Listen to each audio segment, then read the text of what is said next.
A young man lived with his father and mother. Fun, the old man said to the young man one day. You are our only child. You must marry and have children. So the old man found a wife for his son. She was a fine young woman, and her young husband loved her. A year passed, and she gave birth to a little boy. The family lived happily together, but they were very poor. The young man and his father worked hard in the fields. The young woman and her mother-in-law worked hard in the house, but they never had enough food to eat.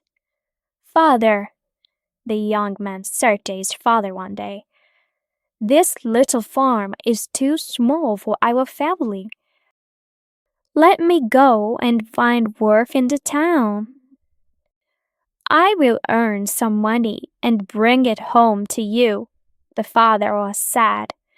You are my only child, he said, and we made you here at home. But you are right, the farm is too small for us. Go to the town, find work, and earn some money. We will wait for you here at home. So the young man kissed his son and said goodbye to his parents and his wife. He began the long journey to the town. He traveled for 2 days and at last he came to the town. He stopped at the first big house and knocked on the door. A man opened it. Is there work for me here? The young man asked. No, my friend, the man said. The young man walked on. He went to many houses and knocked on many doors. His question was always the same. Do you have work for me here? He said. The answer was always the same too. No, everyone said. There is no work for you here. The young man was tired now and very hungry. What can I do? He thought.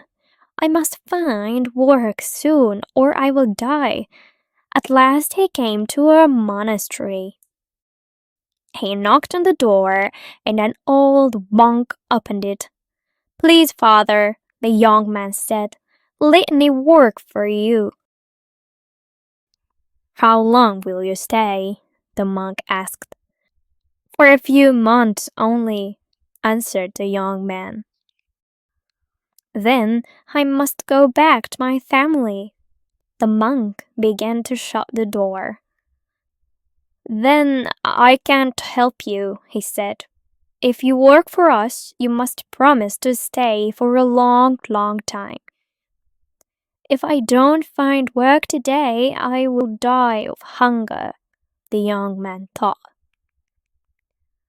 Father, he said, please don't close the door. Promise to work for you for a long, long time. The monk smiled at him. Come in, my son, he said. The next day, the young man began to work. The work was not difficult.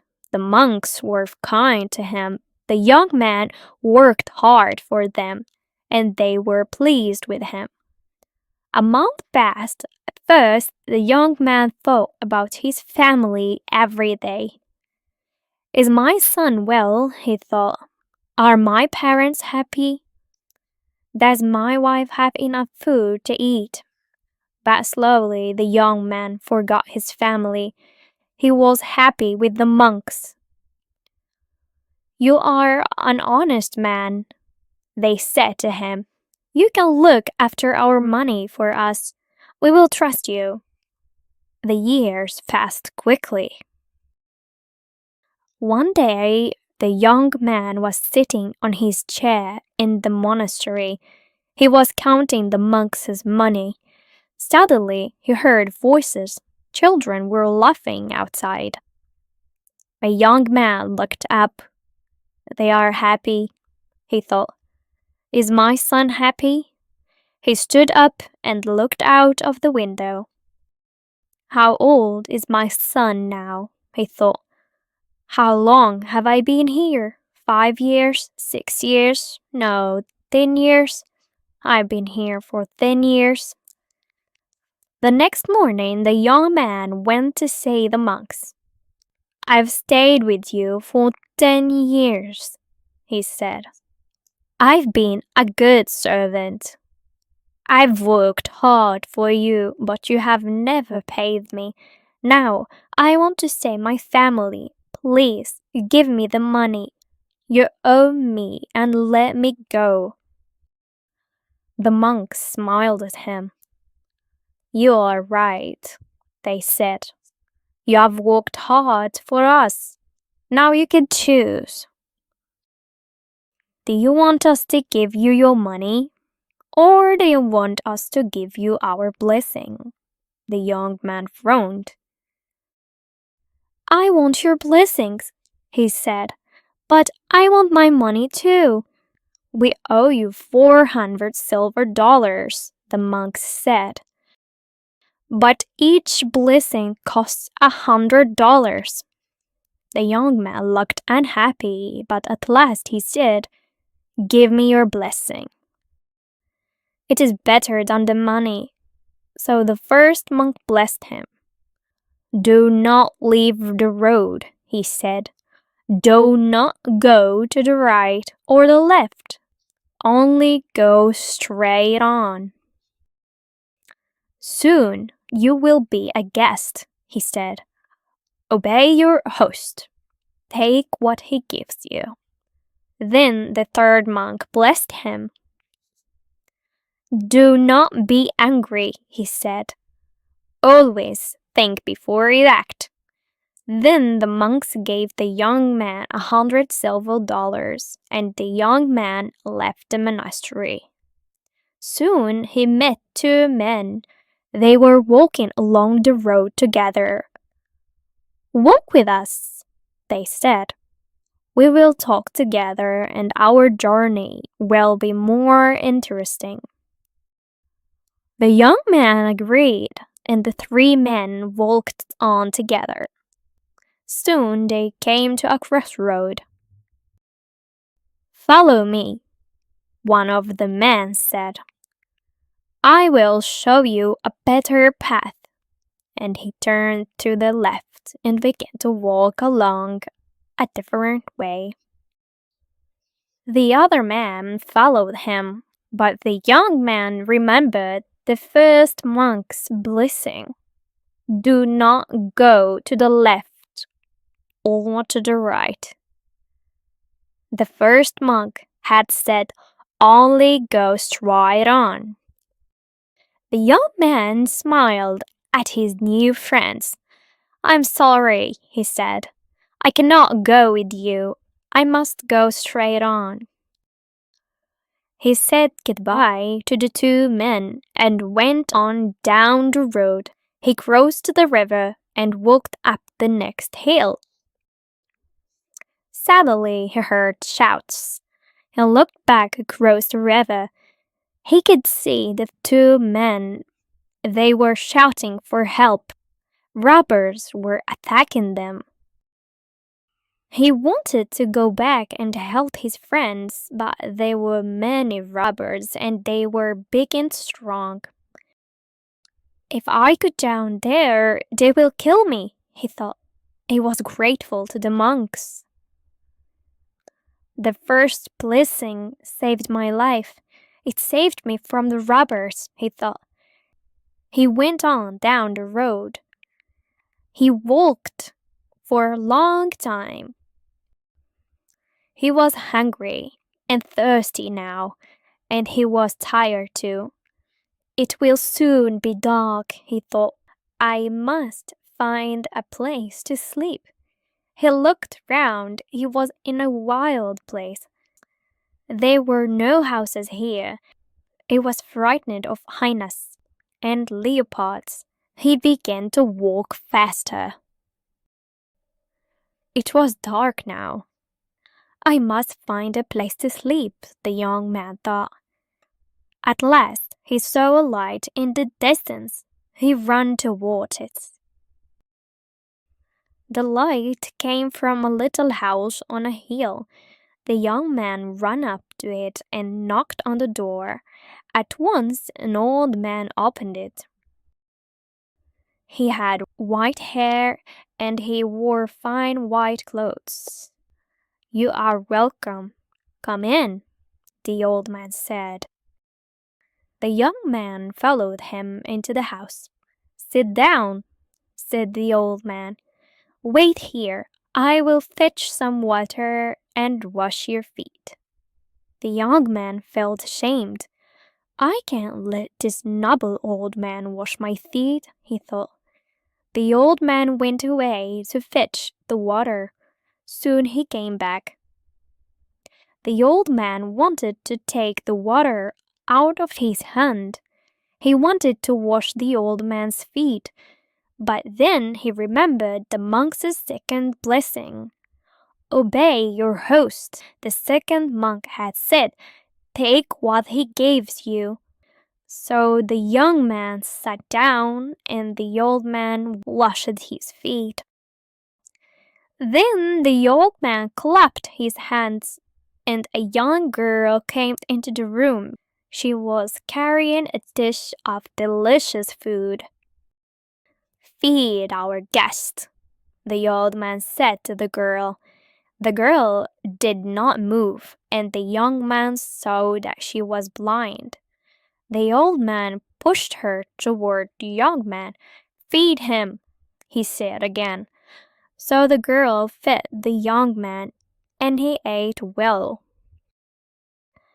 Then he lay down to rest, and he slept all night. He woke up early in the morning. "Thank you," he said to his host.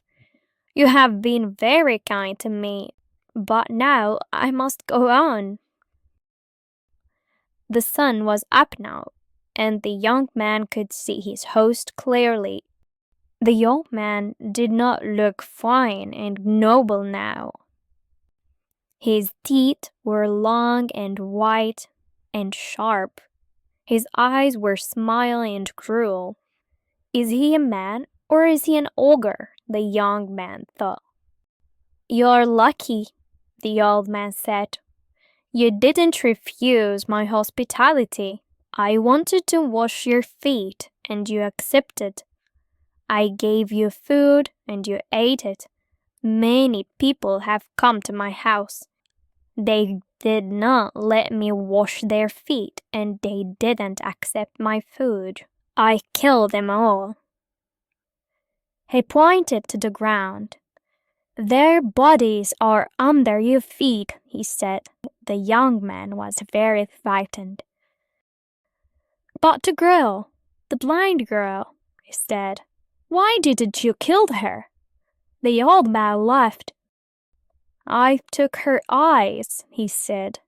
"I made her blind, and now she is my servant." "I must go," the young man thought. "I must get away from this terrible man. He is bad. Thank you, goodbye, thank you. God bless you." He stood quickly and he began to walk away, but the old man called him back. "Wait," he said. "I have something for you." He went back into his house and came out again. He was carrying a sack. "Take it," he said. The young man took the sack and ran away down the road. The sack was very heavy. At last he stopped under a tree and opened it. "Dollars?" he said. "Several dollars?" He tried to count them, but he couldn't. There were too many to count. "The monks saved my life again," he thought. "And their second blessing has made marriage too." He went on quickly down the road. "My dear parents and my wife will be very happy," he thought. I can look after them well now." He walked for a long time. The sun was high in the sky and he was hot and tired. But he knew this road well.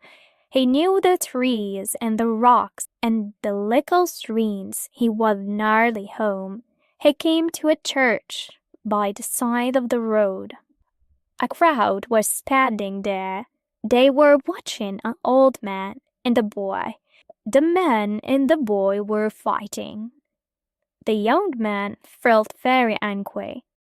"What a weak boy," he thought. "He is showing no respect to that poor old man." He wanted to run up to the boy and beat him with his stick. But then he remembered the monk's third blessing. "Do not be angry," they had said. "Always think before you act." He turned to the woman next to him. "What's happening?" he said. "Who is this old man and this boy? Why are they fighting?" "It's a sad story," the woman said. "These people are very poor. The old man and the boy's grandfather 10 years ago, his son left him because he wanted to find work in the town. The old man had no one to help him. He has been very unhappy. He wanted to kill himself. His grandson is trying to stop him." Tears came into the young man's eyes. "Oh, my father! Oh, my child!" he shouted. He pushed his way through the crowd. He took the young boy's arm and looked into his eyes. "My son," he said. The old man had fallen to the ground. The young man helped him to stand again. "Father," he said. The old man looked at him. "Is it really you?" he said. "Have you really come home again?" "Yes, father," the young man said, "and I will never leave you again." The young man went to his house with his father and his family. His mother and his wife kissed him, but they began to cry. "You have come home only to die," they said. "We have no food here. We ate our last meal yesterday." The young man opened his sack and showed them the $7. Then he added to it the $100 that the monks had given him. "I had not gone home to die, but to live," he said. "The monks have blessed me, and we will be happy now for the rest of our lives." And thanks for watching. Don't forget to like, share, and subscribe. Goodbye.